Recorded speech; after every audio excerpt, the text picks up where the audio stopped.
I'm just listening to my fellow friends here, and it's quite really sad when you hear them talking about of the same president out of his sentiments that he's going to recede for that seat. They've praised Baba a lot, and I'm grateful. Even us in Ukambani, we love Baba. I mean, we voted for him a couple of times, and we are still mourning him, by the way. And it's really sad that we hear them saying what the statements of the president, they actually are standing by him, yet he is the exact opposite of what Baba fought for decades. For decades. We are speaking about a president, and literally the government that has killed our youths.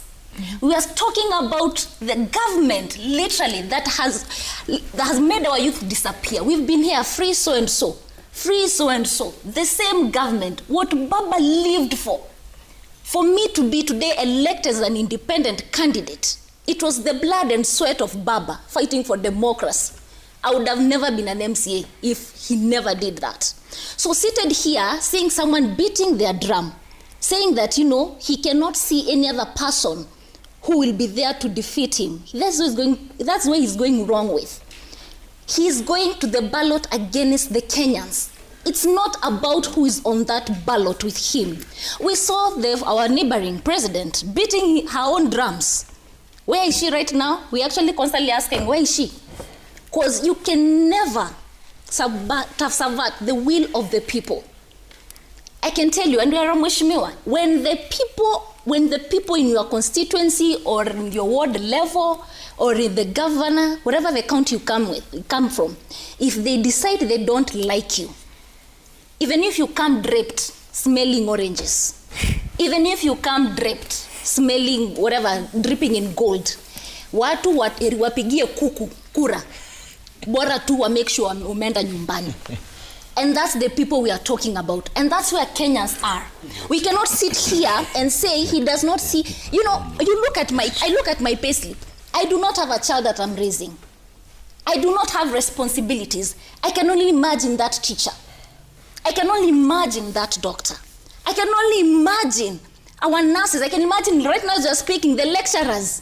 They are on strike. I can only imagine the students. They're already frustrated in the university halls. They're wondering that we have no lectures are not happening. And you are here seated saying you will be able to win that election first thing in the morning. By the way, the Kenyans' agenda right now, it's not who's going to sit on that seat. It's this person needs to go. That's what the agenda is. They can sit here and criticize. They can sit and criticize the opposition leaders as much as they want. You can call them whatever names you want to call them. You can say they do not know what you can say they are akili and all those statements. Actually, what Mr. President is trying to tell Kenyans is that hawana akili. That's what he's telling the Kenyans. But you know, you had your time. You had your time. No, you had your time. I will not sit here. To all of you. I will not sit here and listen people, just, talk of, literally, Baba was the father of democracy. The opposition leaders, they are here sitting, talking so ill of them. They are the people who are there with Baba. Kawa mevaa sufuria kwa maandamano. I was part of that maandamano, by the way. I'm saying no. I'm speaking. You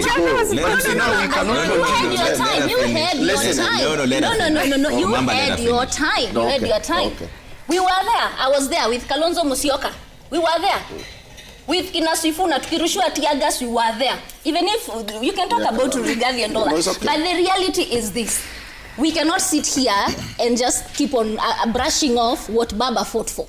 He fought for democracy, and right now the government that is in there right now, it's the exact opposite of what Baba lived for and died for. Before even he passed on, we saw bills.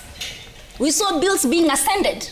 That what Baba was not part, what Baba would have, if he was still alive, those are the bills Baba right now would have said enough is enough. So we cannot sit here and say, since the blood-based, broad-based, bread-based, Kenyans don't care. That is for those who are there. Okay. But the people who are on the ground, the first thing we want to go, the person who's there, this government, it must go. We don't care kama ni kuku itavotiwa, ama ni ngombe itavotiwa. Even if he sells all the highlands and comes and divides money to Kenyans, President piga ngoma yako, but angalia jirani alipiga ngoma. Sasa ako wapi? Ukiona cha mwenzako chanyolewa, pia chako kitie maji. So ni one time. One time.